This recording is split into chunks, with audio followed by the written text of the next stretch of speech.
Desde Panamá hasta México. Sígale el pulso a la información mesoamericana desde la visión de los movimientos sociales. Informativo Voces Nuestras, una producción de la Asociación Voces Nuestras. Hola, reciban un abrazo y una calurosa bienvenida a esta nueva emisión del informativo mesoamericano Voces Nuestras, un espacio radiofónico con la visión de los movimientos sociales de la región.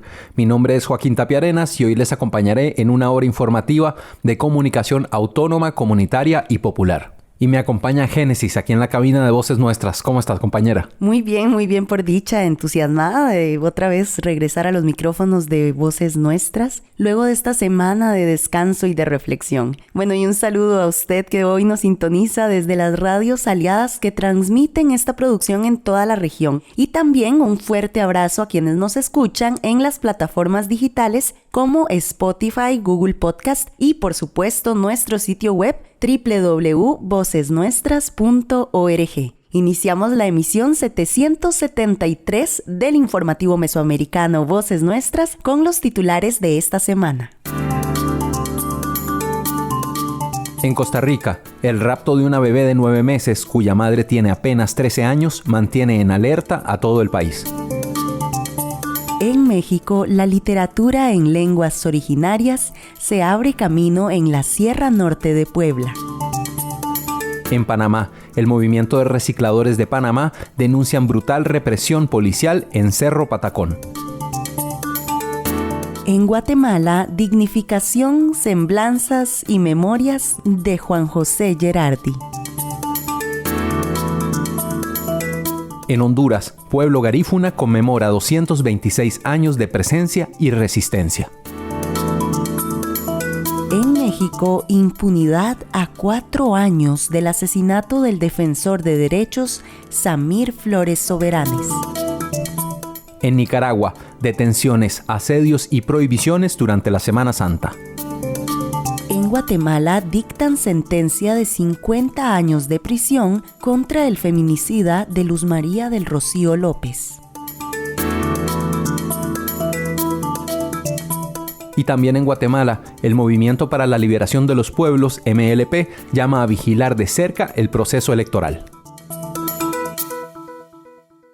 Nos unen nuestros territorios, nuestras historias, nuestras culturas. Informativo mesoamericano, Voces Nuestras. En Costa Rica.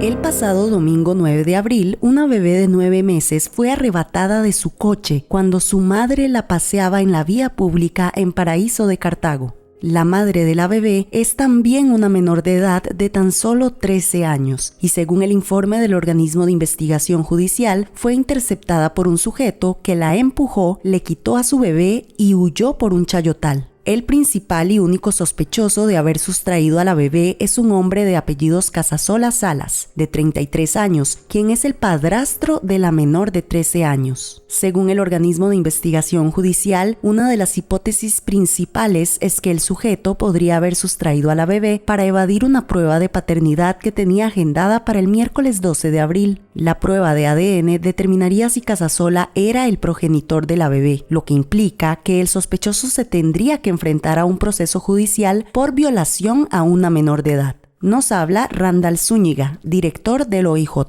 Parte de las indicios que se encontraron fue un vehículo que lo manejaba él, así como unas pertenencias de este sujeto y otros indicios más que tenemos. Él le corresponde una cita del día de mañana para determinar la prueba de paternidad.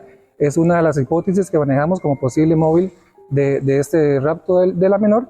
Y bueno, la prueba siempre se va a realizar independientemente tengamos a la bebé o no, ya que tenemos otros elementos de ADN para poder realizarla. Estimaciones del Fondo de Población de las Naciones Unidas señalan que en Costa Rica anualmente cerca de 500 menores de 15 años quedan embarazadas como resultado de la violencia sexual, lo que vulnera de forma gravísima el derecho de las niñas a una vida libre de violencia. Mientras tanto, el gobierno de Costa Rica afirma que está investigando actualmente el caso para determinar si hubo negligencia por parte de las instituciones que deben velar por los derechos de las niñeces en nuestro país. Estas fueron las declaraciones de Gloriana López, presidenta del Patronato Nacional de la Infancia, y Rodrigo Chávez, actual presidente de la República. Es absolutamente inaceptable que la niña madre, que es una niña, haya quedado embarazada aparentemente de un mayor de edad y que estuviera conviviendo con un hombre de 33 años exconvicto por tráfico de drogas 5 años. A mí eso me parece inaceptable. Entonces yo ya pedí cuentas también, doña Gloriana. Cuéntenos cuál es la posición del PANI al respecto. Sí, buenas tardes. Voy a referirme en dos momentos. Tal vez en un primer momento decirles que el proceso se encuentra en una etapa de investigación clave. En el patronato estamos investigando cómo fue la actuación del mismo. Se está pidiendo cuentas internas. Bueno, le dice así, ministra, tenemos que ver qué pasó dentro del PANI. Se está haciendo.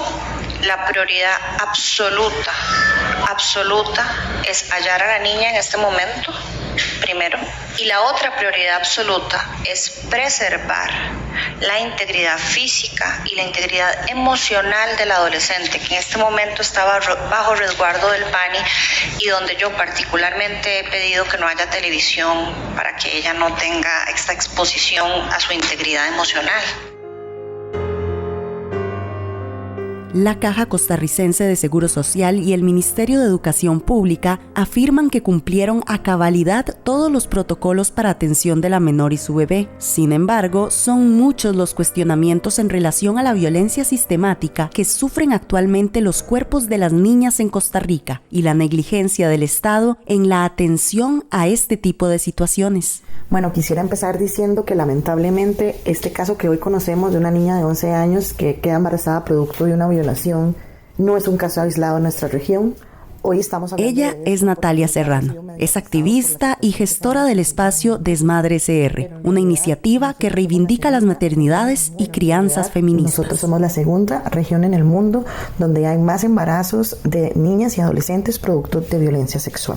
Esto claramente genera una gran preocupación porque nos pone a dirigir la mirada a la normalización y la invisibilidad de los embarazos, la maternidad infantil forzada y la violencia sexual que afecta a las niñas en nuestra región. Y a la vez nos muestra que aunque el discurso en este momento está dirigido a culpabilizar a la madre, la realidad es que existe una deuda estatal y comunitaria frente a estos casos, que se guarda silencio, que hay estigma, que hay indiferencia y que por eso es urgente la existencia de medidas legales, sociales y educativas para proteger a las niñas y adolescentes. En ese sentido es primordial fortalecer el acceso a la justicia para que los crímenes asociados a la violencia sexual contra niñas y adolescentes no queden impunes. Y también entender que obligar a una niña a llevar a término un embarazo, ser madre y además criar a otra criatura que es una niña, debe ser considerada una tortura, un trato cruel, inhumano y degradante. Tenemos que dejar de lado aquel discurso antiderechos de obligar a las niñas que son violentadas sexualmente a parir para después dejarlas abandonadas cuando ya el parto se da y ellas continúan en el ciclo de la violencia en sus comunidades y en sus casas.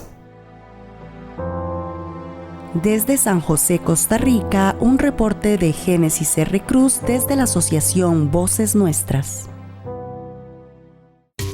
Aquí se escuchan las voces de las mujeres y hombres que construyen Mesoamérica día a día. Informativo Voces Nuestras. En México. En la Sierra Norte de Puebla, en México, la literatura en lenguas originarias se abre camino a través de historias y poesías. Cada vez más personas de los pueblos que habitan esta región publican textos en su idioma. La literatura en lenguas originarias es una forma de resistencia que reivindica la cosmovisión, sentires y procesos comunitarios de los pueblos. Escuchemos este reporte de Radio Sinaca en la voz de la compañera Saraí Rivadeneira. La literatura en lenguas originarias en México se ha abierto camino a lo largo de los años. Manuel Espinosa y Cruz Alejandra Lucas son poetas tutunacús de la Sierra Norte de Puebla. Nos comparten un poco de su experiencia en este camino. Bueno, dentro de la oralidad existen expresiones muy poéticas y existe también una estética de nuestra lengua, pero no hay mucho material escrito. A diferencia de los zapotecos y los mayas y otros pueblos que tienen una literatura escrita muy desarrollada, en nuestro caso no es así. Hay pocos escritores y bueno, pues y los demás que existen tampoco han tenido el impulso necesario para dar a conocer su trabajo ni adentro de la comunidad ni fuera de su comunidad. A pesar de existir pocos espacios que fortalecen la escritura y el aprendizaje de la lengua y cosmovisión tutunacú de manera formal, Espinosa Zainos y Cruz Alejandra abren camino para visibilizar sus obras y hacer florecer la palabra. De esta manera, visibilizan temas relacionados con la cosmovisión e identidad tutunacú, pero también denuncian problemáticas sociales. Cuando empecé, pues publicaba un poema, 2 poemas en revistas, en periódicos, pero después reuní todos esos poemas que yo tenía sueltos y lo convertí en un libro. Se llama Xlaxuman Papa, Las hijas del Uno, y justamente habla de mujeres, se llama Las hijas del Uno, haciendo referencia a la luna, pero en la cultura totonaca es hombre, entonces por eso lo nombré de esa manera, de contar historias de mujeres, de niñas, muy relacionadas con este astro, con la vida, ¿no? De las mujeres, de la menstruación, de cuando una niña menstrua, cuando es madre. Hay mujeres en este país que son asesinadas, ¿no? Que no es posible que haya mujeres que se pierden, que se extravían y luego no las encuentran, ¿no? Sigue habiendo mucha violencia hacia ellas. Tuve una infancia que igual pasó entonces con la familia, con mi mamá. Yo siempre pensaba que tenía que hacer algo y no sabía qué era lo que yo tenía que hacer. Ahora sé que es a través de la poesía que yo puedo decir y hacer sentir un poco a la gente, ¿no? La literatura en lenguas originarias es una forma de resistencia ante un sistema que continúa trabajando por homogeneizar las culturas y eliminar las lenguas. Manuel, Cruz Alejandra y poetas indígenas nos motivan a mantener las lenguas originarias floreciendo y resistiendo. Reportamos Patricia Emiliano Franco y Saraí Rivadeneira.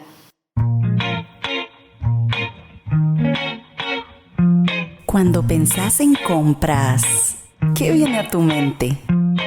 La economía basada en la producción local es la que permite a pequeños y pequeñas productoras ofrecer sus productos y servicios a personas allegadas y de su propia comunidad.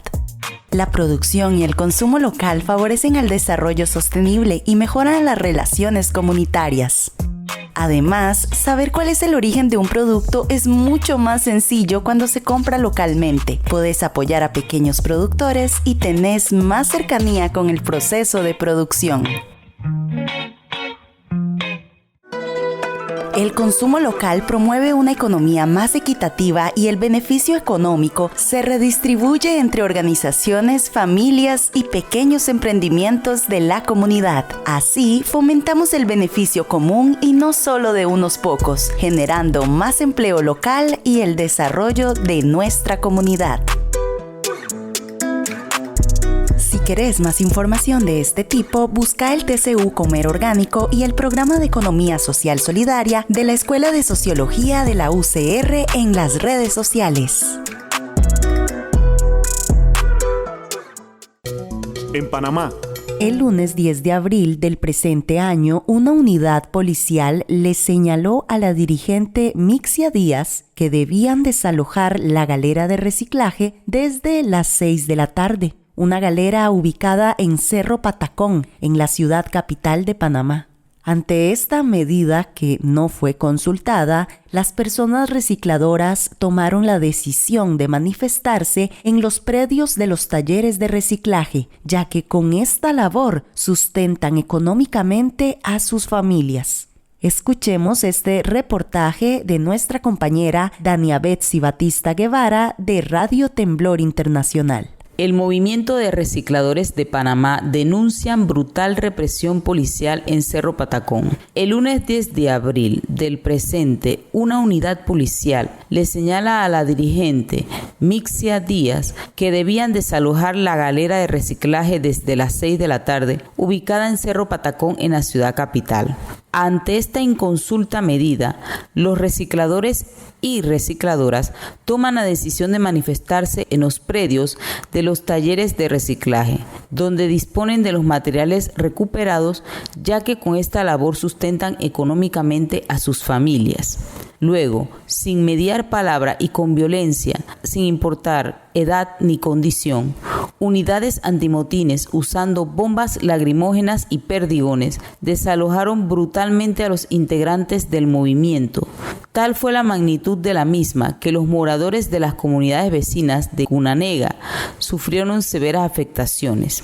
Ante esta situación, el Movimiento Nacional de Recicladores de Panamá, MNRP, levantó un comunicado donde denuncian la forma abusiva en la que actuó la Autoridad de Aseo Urbano y Domiciliario contra los recicladores, el acoso constante de las unidades policiales, el incumplimiento de los acuerdos alcanzados entre el movimiento y la Autoridad de Aseo Urbano y Domiciliario en marzo de este año. Por otro lado, aclaran que no han provocado el incendio ocurrido en el llamado punto de tiro ni en la galera de reciclaje, del cual han querido endilgarles dicha responsabilidad las autoridades gubernamentales para excluirlos de su trabajo en Cerro Patacón.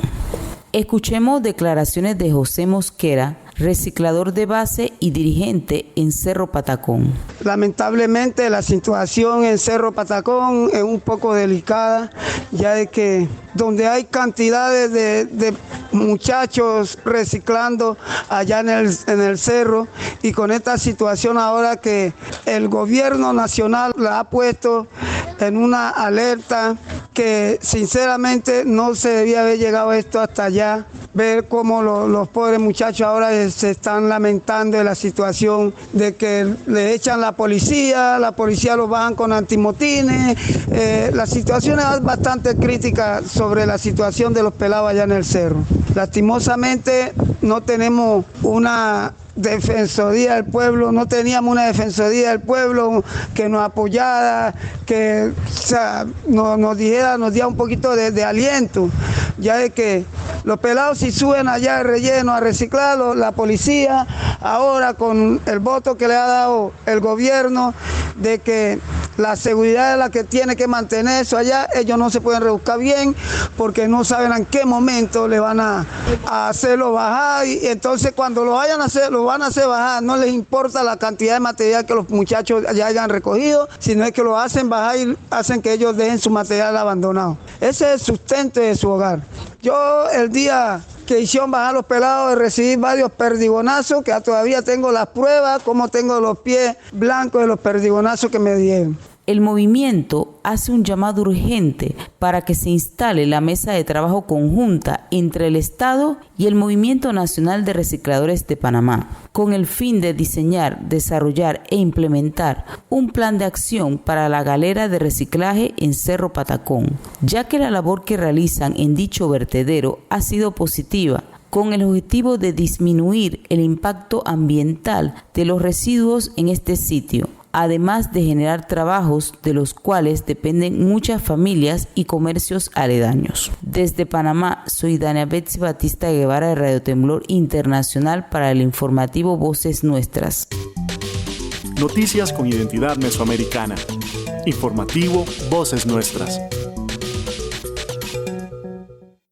En Guatemala. Juan José Gerardi Conedera fue un religioso guatemalteco, descendiente de inmigrantes italianos radicados en Guatemala desde finales de 1800. Nació en el año 1922 y se dedicó a la reflexión y al respeto irrestricto a los derechos humanos. Durante el conflicto armado interno, observó asesinatos, masacres en contra de la población civil y desapariciones cometidas por el terrorismo de Estado. Con otros religiosos fundaron la Oficina de Derechos Humanos de Guatemala. La participación activa de dicha oficina les llevó a realizar, junto a otros religiosos y académicos laicos, la investigación y posterior publicación del informe interdiocesano Recuperación de la Memoria Histórica. Dicho informe recopiló con rigor científico en 4 tomos la importancia académica, histórica y de memoria sobre los hechos de terror cometidos en Guatemala. El 26 de abril de 1998 fue asesinado brutalmente en la casa parroquial en donde residía. 25 años después, Juan José Gerardi ha heredado una gota de luz a la historia contemporánea guatemalteca. La nota con el corresponsal Herbert Reyes desde Ciudad de Guatemala.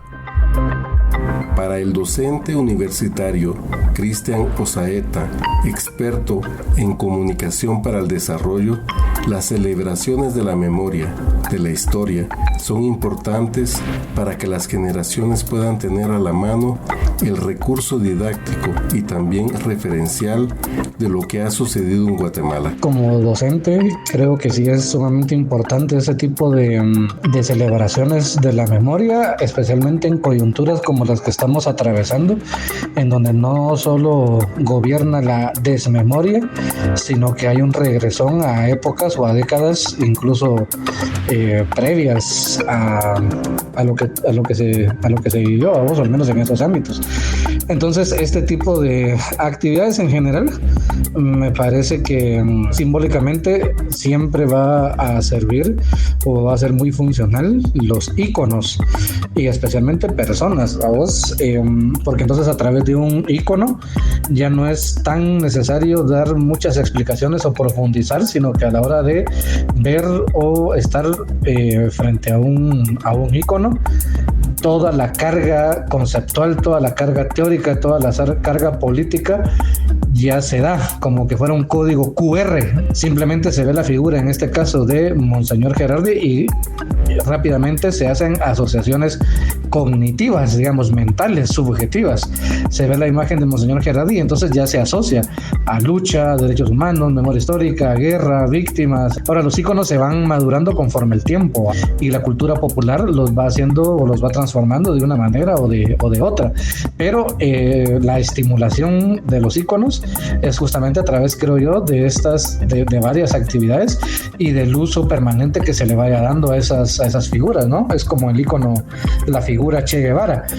Muchas veces la gente no conoce exactamente quién fue Che Guevara, qué hizo Che Guevara, etcétera, etcétera, pero ve una imagen o la clásica fotografía del Che Guevara y automáticamente vienen cargas teóricas, cargas políticas, ¿verdad?, de asociación.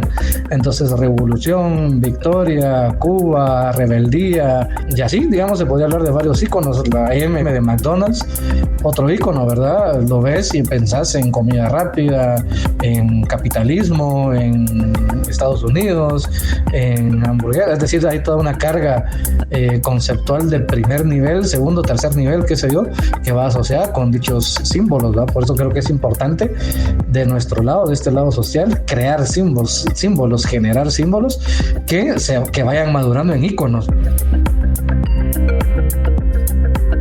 José Gularte, experto local en el Centro de la Memoria Monseñor Juan Gerardi, nos comenta sobre las actividades que se realizan en ese espacio dedicado al legado y memoria de Monseñor. El Centro de la Memoria Monseñor Juan Gerardi surgió hace 5 años, durante la conmemoración del 20 aniversario de su asesinato. El centro fue creado para preservar la memoria histórica del conflicto armado interno en Guatemala, que duró más de 36 años y dejó un saldo más o menos de 200,000 personas entre asesinados y desaparecidos. Desde su fundación, el Centro de Memoria ha trabajado en la recopilación, conservación y difusión de la historia y la verdad sobre los crímenes de lesa humanidad cometidos durante el conflicto armado interno.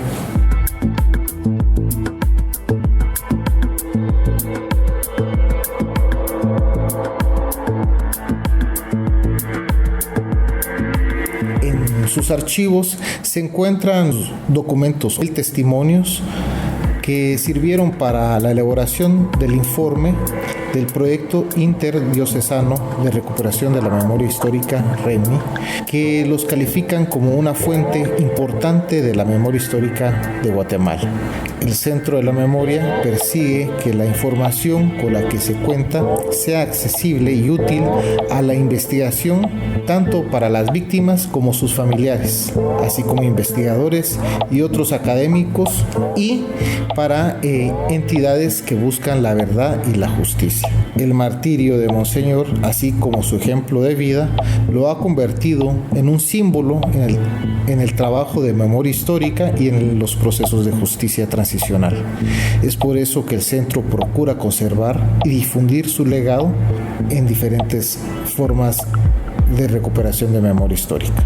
El centro tiene como objetivo dar a conocer a la población, especialmente a las futuras generaciones, la historia reciente de nuestro país. Para eso, desde el centro se ha desarrollado material educativo que busca incrementar el nivel de conocimiento sobre temas de derechos humanos y memoria histórica, con la finalidad de que los hechos violentos del pasado ya no se vuelvan a repetir nunca más.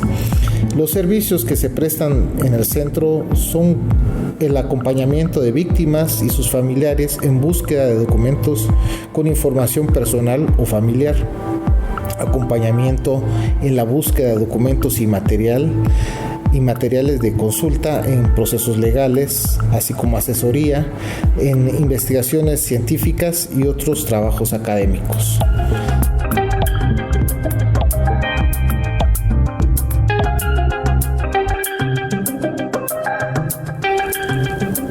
Durante el mes de abril, la Oficina de Derechos Humanos del Arzobispado de Guatemala realizará diversas actividades de dignificación, semblanzas y memoria de quien presentó el proyecto interdiocesano Recuperación de la Memoria Histórica, asesinado hace 25 años en la Casa Parroquial San Sebastián.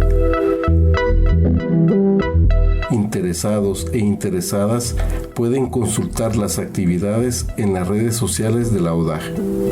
Desde la ciudad de Guatemala reportó para el informativo mesoamericano Voces Nuestras, Herbert Reyes. En Honduras. A 226 años de su llegada a Honduras, el pueblo garífuna, con sus tambores, bailes, comidas, mar y caracoles, está alimentando la vida y fortaleciendo la defensa del territorio. Los 226 años de su llegada al país se dan en medio del incremento de la criminalización y la persecución contra las comunidades que defienden sus territorios. El pueblo garífuna es un grupo étnico descendiente de africanos y de aborígenes caribes y arahuacos, originarios de varias regiones del Caribe, que principalmente residen en Honduras y Guatemala, donde hoy su cultura es muy celebrada. Desde Radio Progreso, el reporte con nuestro compañero Inmer Gerardo Chévez. El reloj marca las 8 de la noche y nos encontramos en la aldea Tornabé de la Atlántida. Esta es una de las tantas comunidades garífunas ubicadas en la costa del Mar Caribe. Desde el cielo, la luna llena pareciera que hace suya la desnudez del agua azul, cálida y profunda.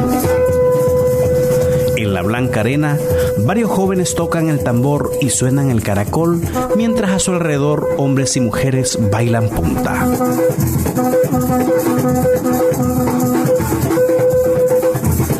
Esto es Honduras, ubicada en el corazón de Centroamérica, país multiétnico, y dentro de esta diversidad existe la población garífuna con una rica cultura que ha sido declarada Patrimonio de la Humanidad por la UNESCO. El pueblo garínagu tiene su propio idioma, sistema de creencias, alimentos y prácticas ancestrales de la agricultura, danzas y cantos que se unen a su espiritualidad. Es una cultura ancestral que tiene su origen en la unión de tres culturas, asegura Miriam Miranda de la Organización Fraternal Negra de Honduras, OFRAN. Es un pueblo híbrido, es una mezcla de indígena caribe y arahuaco, típico negro africano. Surgió en la isla de San Vicente frente a las costas de Venezuela en 1600, entre las finales de 1600. Y somos un pueblo culturalmente diferenciado, con una cultura rica, indígena, aunque de piel negra. Y además tenemos un idioma propio y es único, pues. El pueblo garífuna está diseminado por todo el mar Caribe centroamericano y por las islas caribeñas en las que logró sobrevivir después de ser expulsado de San Vicente por los ingleses. Se trató de más de 2.000 garífunas trasladados a la isla de Roatán en Honduras en abril de 1797. Sin embargo, en la actualidad esta población con derechos ancestrales está inmersa en una nueva fase de despojo y destierro que pone en riesgo su sobrevivencia como cultura diferenciada. De Tornabé pasamos por San Juan, El Triunfo de la Cruz, Corozal, Sambo Creek, todas estas comunidades con la misma amenaza. Y después de 8 horas de camino, por fin llegamos a Vallecito en el departamento de Colón, calificado como el último santuario garífuna, donde nos dieron la bienvenida. Bienvenido a nuestro territorio. A renglón seguido, Miriam Miranda de la Ofrane nos recibe y comenzamos a recordar la historia del pueblo negro. Es en este momento que pierde su mirada y la clava en el horizonte. Luego la baja y observa el mar Caribe por donde llegaron hace más de 262 años. Después de respirar profundo, dice lo siguiente. El pueblo garífuna enfrenta un tercer destierro, producto de la presión sobre sus territorios, básicamente por los terratenientes, el crimen organizado, proyectos turísticos y, por supuesto, la política del Estado, de la municipalización de los territorios. Cada día hay menos espacio donde podamos irnos, cada día hay menos espacio para poder acogernos. La historia del pueblo garífuna es dramática. Está marcada por la persecución, la violencia y la violación a los derechos fundamentales, pero sobre todo por su resistencia. A lo largo de la historia han tenido que cambiar y adaptarse a circunstancias sociales, económicas y políticas. Hubo un primer destierro desde la isla de San Vicente a la isla de Balizó. Ahí murieron más o menos como 2.000 garífunas. Y después de la isla de Balizó salimos, nuestros antepasados, ¿verdad?, vinieron en barcos y posteriormente fueron acogidos en Honduras. Sin embargo, es un pueblo que resiste y ha sabido mantener su identidad, cultura e idioma. En la actualidad hay más de 300.000 garífunas diseminados en los departamentos de Cortés, Atlántida, Colón, Islas de la Bahía y el departamento de Gracias a Dios. De las más de 50 comunidades, ya han desaparecido 3. Vieja Armenia y Miami en el departamento de Atlántida y Puerto Castilla en el departamento de Colón. De acuerdo a Miriam Miranda, este es un nuevo destierro. Por supuesto, eso significa un tercer destierro, es desaparecer las comunidades y el pueblo garífuna. De Vallecito nos trasladamos hasta Barra Vieja, donde en casas de madera forradas con palma de coco y zacate habitan 350 familias garífunas. Esta comunidad pertenece a la ciudad Puerto de Tela en el departamento de Atlántida.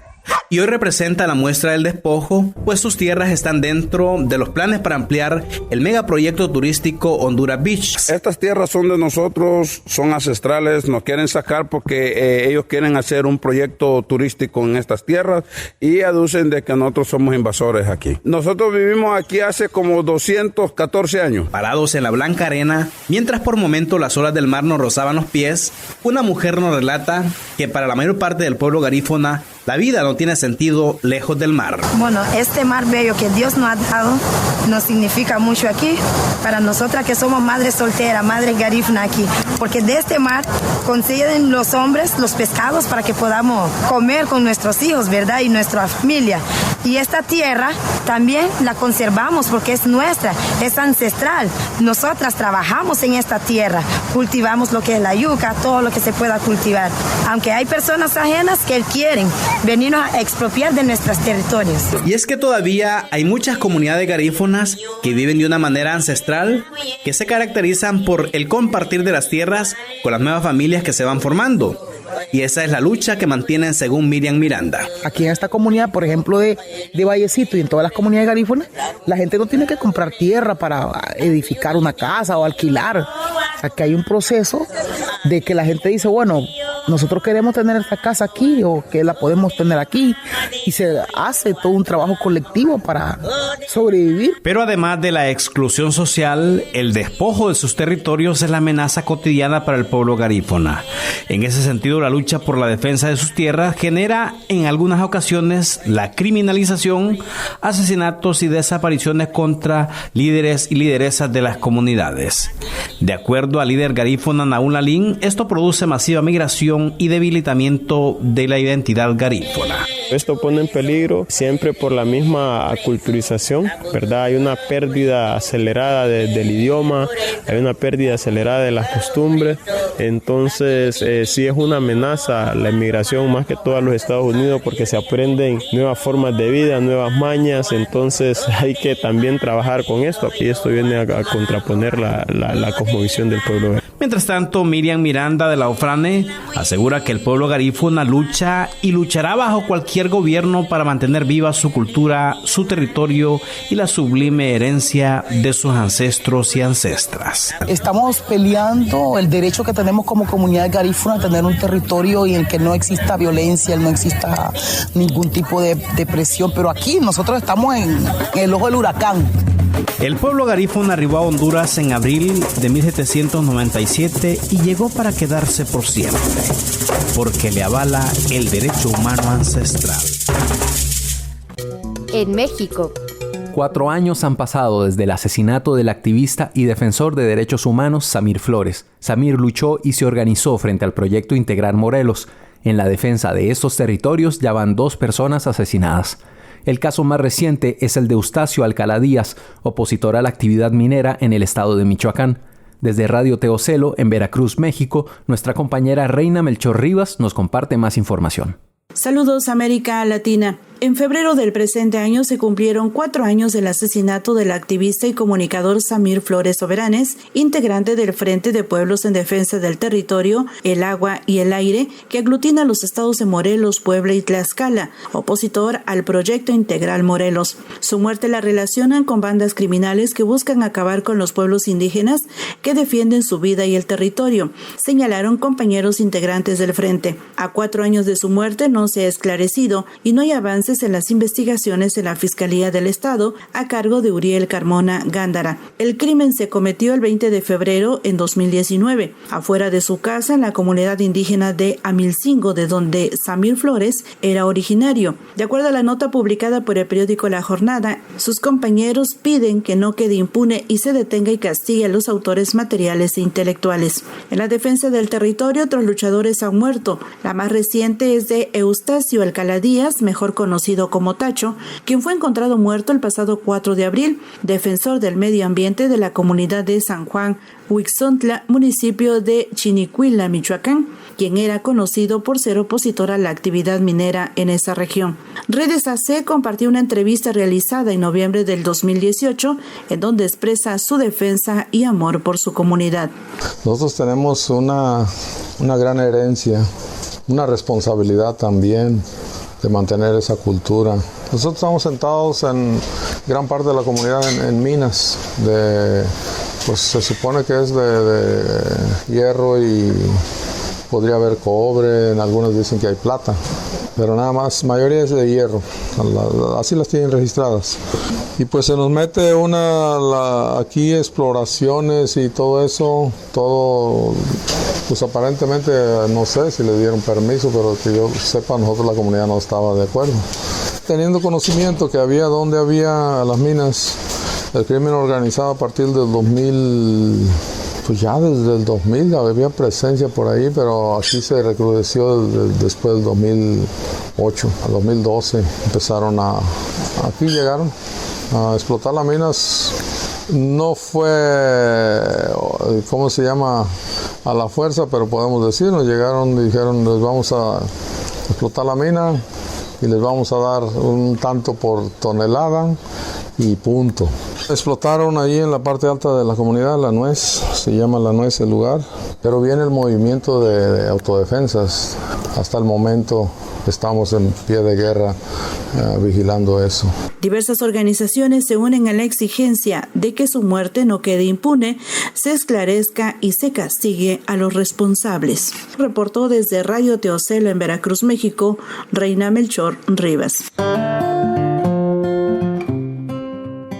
El movimiento social afrodescendiente venimos señalando las desigualdades que enfrentamos, las condiciones históricas y estructurales del racismo.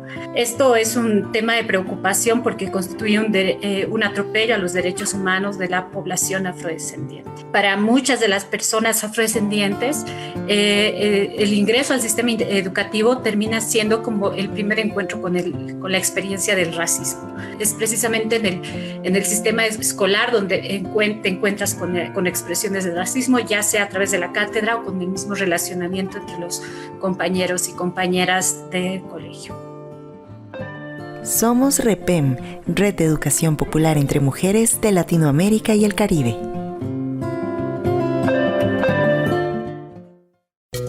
En Nicaragua.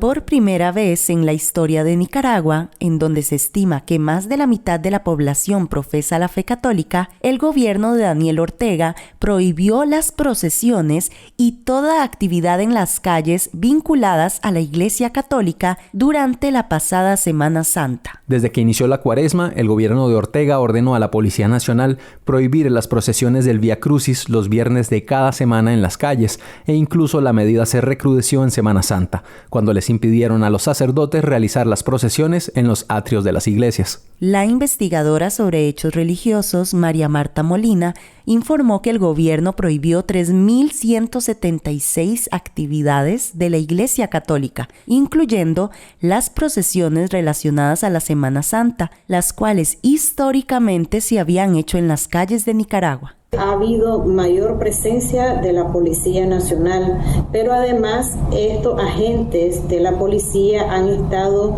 haciendo visita de cortesía a los sacerdotes en un tono amable, diciéndole que recuerden que no deben de salir de los muros de sus parroquias y que todas las actividades deben de ser a lo interno. Todos sabemos que estas visitas no son meramente de cortesía, sino para intimidar a los sacerdotes. El lunes 3 de abril, el sacerdote panameño Donaciano Alarcón fue expulsado de Nicaragua y ubicado descalzo en la frontera con Honduras, solo por haberse solidarizado en una misa con el obispo de Matagalpa, Rolando Álvarez, quien en febrero pasado fue condenado a 26 años de cárcel, explicó el sacerdote a medios hondureños. El jueves 6 de abril, la policía detuvo al periodista Víctor Ticay en Nandaime, a 2 horas al sur de Managua, por haber transmitido una actividad de la Iglesia Católica, denunció la Organización de Periodistas y Comunicadores Independientes de Nicaragua, PECIN.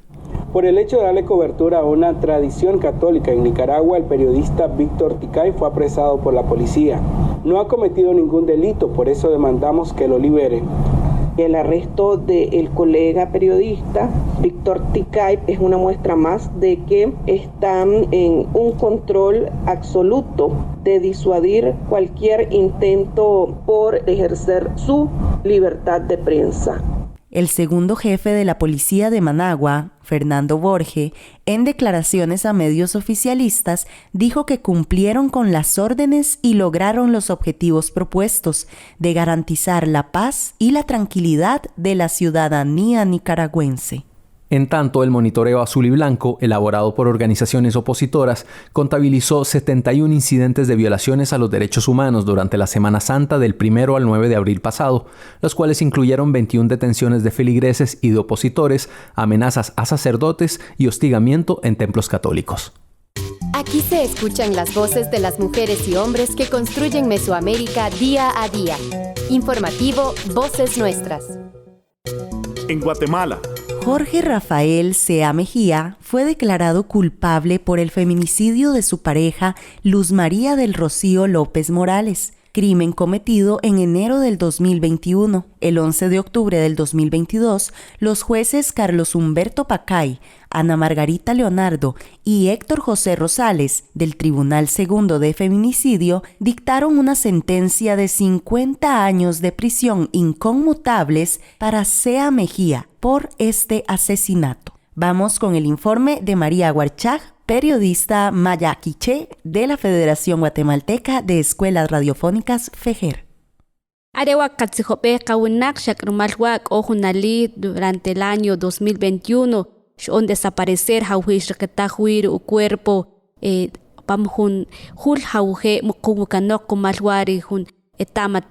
durante la investigación culpable el seguimiento Ministerio Público y culpable han declarar sentencia rechua 50 años abogados que con reducir y familia que bijare que culpable maniquiata bechech que de caso chich. La Sala Segunda de la Corte de Apelación de Delitos de Femicidio rechazó la apelación especial presentada por la defensa de Jorge Sea, quien fue condenado por femicidio de su esposa Luz María. Con este proceso, la Sala deja firme la sentencia de 50 años de prisión en contra de Jorge Sea por el femicidio de Luz María dictada en octubre del año 2022.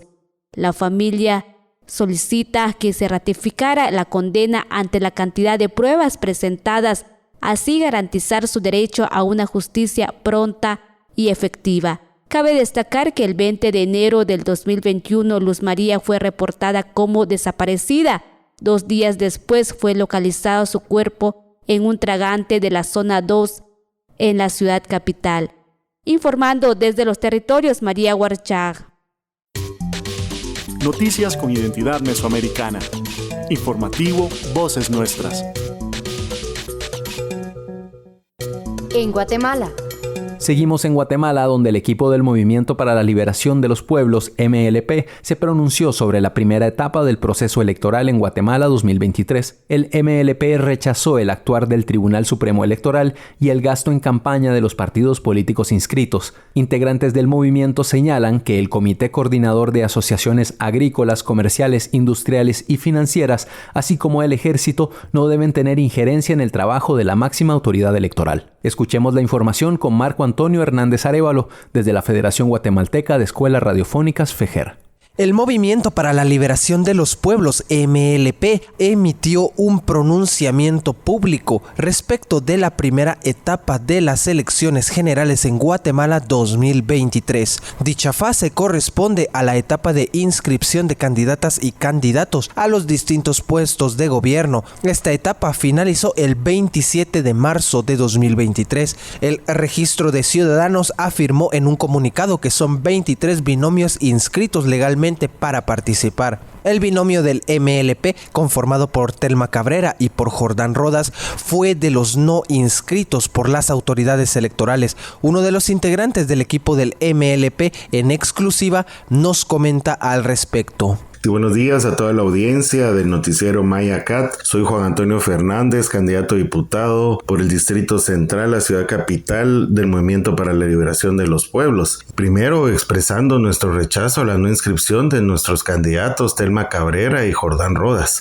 Mantenemos y sostenemos que fue arbitraria e ilegal. También nos llama poderosamente la atención las medidas dilatorias en la Corte Suprema de Justicia y vemos de que esto está dañando el proceso y las instituciones. Lo que pedimos es la inscripción de nuestro binomio presidencial. También estamos denunciando que los partidos de la vieja política, los partidos aliados al sistema han gastado millones de quetzales y sin que esto tuviera una sanción ni mucho menos en el Tribunal Supremo Electoral. También nos llaman a reflexionar y alerta el hecho de que a esta fecha, a 10 semanas de la elección, no se tenga certeza sobre el programa informático que se va a utilizar el día de la elección. Sin duda, la presencia del Ejército y del CACIF en el Tribunal Supremo Electoral a nosotros nos parece que no tiene nada que ver una institución encargada de seguridad de fronteras nacionales y una institución encargada de velar por los intereses de las grandes empresas. El proceso electoral es de las y los guatemaltecos y el voto de ellos se tiene que respetar. por la construcción de un Estado popular y plurinacional, pues es lo único que nos puede salvar. Sobre los procesos legales, la inscripción del binomio y las medidas dilatorias de las Cortes de Justicia, el equipo jurídico del movimiento comenta. A partir de la vista pública del 27 de marzo, quedamos en espera de la resolución final de la Corte Suprema de Justicia con relación al amparo interpuesto por el Movimiento para la Liberación de los Pueblos en contra de la denegatoria de inscripción, tanto del Registro de Ciudadanos como del Pleno de Magistrados del Tribunal Supremo Electoral. Tenían 72 horas para pronunciarse, para resolver en definitiva. No lo hicieron. Estaban facultados también legalmente para ampliar el plazo por 5 días, los cuales vencían el martes 4 de abril. Tampoco se pronunciaron, no resolvieron, no notificaron. Y tenían excepcionalmente la oportunidad de emitir un auto para mejor fallar o auto para mejor proveer, donde se explica que existen diligencias ulteriores que realizar necesarias para fundamentar el fallo, y eso les hubiera ampliado el plazo por 5 días, que hubieran fenecido el día de ayer, domingo 9 de abril. Sin embargo, no hemos recibido ninguna resolución, no hemos sido notificados. Hemos estado en averiguaciones y nos han informado que la resolución se encuentra elaborada, o sea, ellos ya resolvieron desde el día 28, el día siguiente a la vista pública. Sin embargo, no hemos sido notificados, por lo cual esto configura una acción dilatoria, como las que han venido tomando para ir atrasando, ¿verdad? Pero aún nos queda esta instancia, es decir, que se resuelva este amparo en definitiva, ya sea de manera positiva o negativa para nosotros, y posteriormente, si se resuelve en forma negativa, tendríamos el derecho a apelar ante la Corte de Constitucionalidad, que es el tribunal de alzada en este caso. El compañero abogado, pues él presentó todos los argumentos legales y donde no se encuentra ningún elemento que pueda prohibir la inscripción de Jordán Rodas. Los documentos están en orden, ¿verdad? Entonces esto más tiene una cuestión política. En el fondo lo que vemos es de que pues, le tienen mucho miedo al MLP, que pueda, digamos, dar una batalla fuerte y que pueda dar una sorpresa. El MLP tiene una propuesta y la propuesta es muy clara, coherente con la realidad en Guatemala. El binomio sigue su lucha, el partido político sigue su lucha por la vía legal para que sea escrito el binomio presidencial. El tribunal, por su naturaleza, el Tribunal Constitucional puede ordenar al Tribunal Supremo Electoral inscribir el binomio incluso un día antes de que se realicen las elecciones. Existe esa posibilidad y esa es la que estamos agotando. Marco Hernández informando desde los territorios. Hay puestos, digamos, ellos son agroecológicos, ellos producen papa en Escazú, que no se veía la papa en Escazú, ¿verdad? Ellos producen de forma agroecológica libre de químicos. La finca se llama Vicaleón y es la familia. Muy buenos días, estamos en miércoles de hortalizas. Mi nombre es Juan Rafael Chávez, en nombre de la comisión organizadora del miércoles de hortalizas. Miércoles de hortalizas nació a raíz de una sugerencia de celebrar el Día del Agricultor con una idea de promover las ventas directas del agricultor de Escazú. En la municipalidad fue muy bien acogida la idea y fue extendida esa idea a tal punto que llegó a concretarse el proyecto Miércoles de Hortaliza, un proyecto de venta de productos agropecuarios de diferentes emprendimientos que acompañan toda la actividad de mercadeo de los productos. Mi nombre es Susan Vanessa Sandemarín. Estamos en miércoles de hortalizas. Yo en lo que me dedico es a vender comida, me especializo en comida tradicional. Comencé aquí por casualidad, por pura casualidad. Y aquí aprendí a explotar mi comida y mi talento para cocinar. Algo que he notado que me gusta mucho es que veo muchas productoras mujeres. Vieras que sí, nosotros estamos abiertos tanto a hombres como mujeres, pero quienes más se nos han acercado son las mujeres, sobre todo jefas de hogar. Pero sí, ha sido maravilloso el saber las historias de cada una de ellas, el poder ayudar, cómo se empoderan, que mucha gente no sabía que en Escazú hay agricultoras, y eso ha sido muy bueno, muy muy bueno para la comunidad. Y encontrar un espacio así en cualquier comunidad es muy poco. ¿Puedo? El proyecto Miércoles de Hortalizas trabaja adherido en fines y metas con la Agenda de Objetivos de Desarrollo Sostenible de la Organización de Naciones Unidas, una propuesta comunitaria que nos acerca como personas consumidoras a la tierra, a las huertas y a las fincas donde nace y crece nuestro alimento. Bueno, para nosotros nos ha funcionado muchísimo para darnos a conocer, pero más allá de nosotros, creo que sí es como, es un apoyo para todos los productores, todos los emprendedores. Creo que hay como una microeconomía también que se da, porque nosotros, por ejemplo, le compramos productos a los mismos oferentes de acá. Eso fue una de las ideas principales de nuestro negocio, como activar microeconomías de una manera sostenible, de una manera responsable también.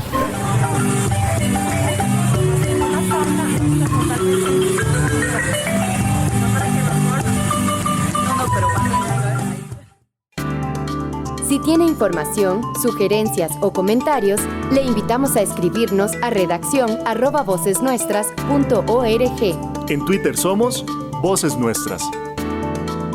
Llegamos al cierre de esta emisión 773 del informativo mesoamericano Voces Nuestras. Me despido no sin antes agradecer a la red de corresponsales por sus aportes informativos, así como a las radios aliadas que nos retransmiten. Gracias también, Génesis, siempre es un gusto compartir micrófonos contigo. Muchas gracias, Joaco. Gracias a ustedes, gracias a toda la gente que nos acompañó en esta hora de transmisión del informativo mesoamericano Voces Nuestras. Y no olviden seguirnos en las redes sociales, en Facebook, Instagram y TikTok como Voces Nuestras. Y visiten también nuestro sitio web vocesnuestras.org. Nos escuchamos entonces la próxima semana.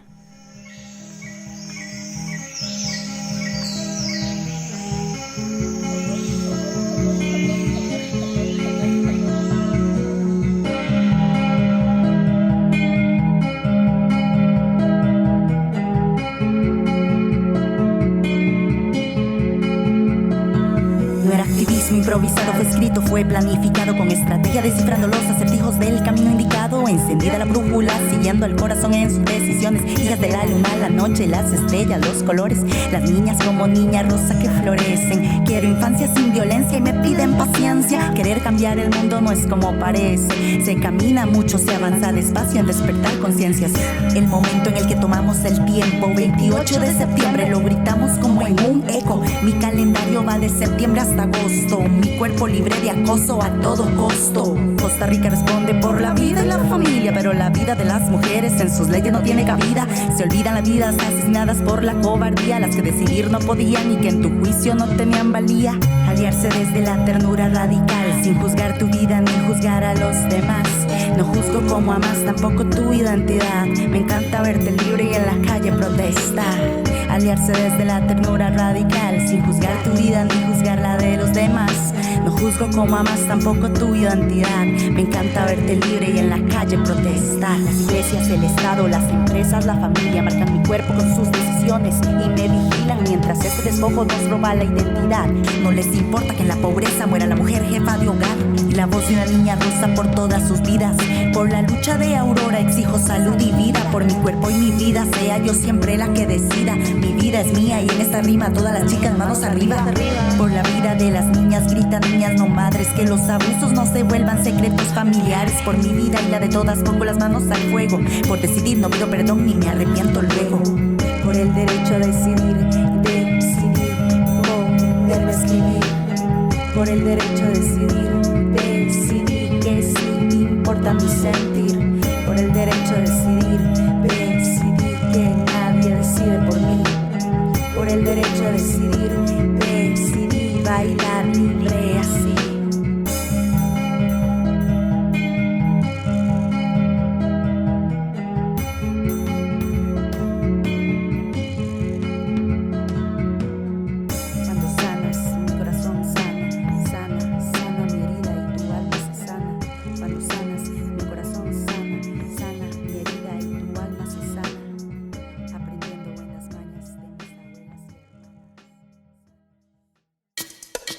Informativo Mesoamericano Voces Nuestras, una producción de la Asociación Voces Nuestras con el apoyo de la Red de Corresponsales, representantes de medios y organizaciones de Centroamérica y México y el apoyo de Rosa Luxemburg Stiftung y Pan para el Mundo.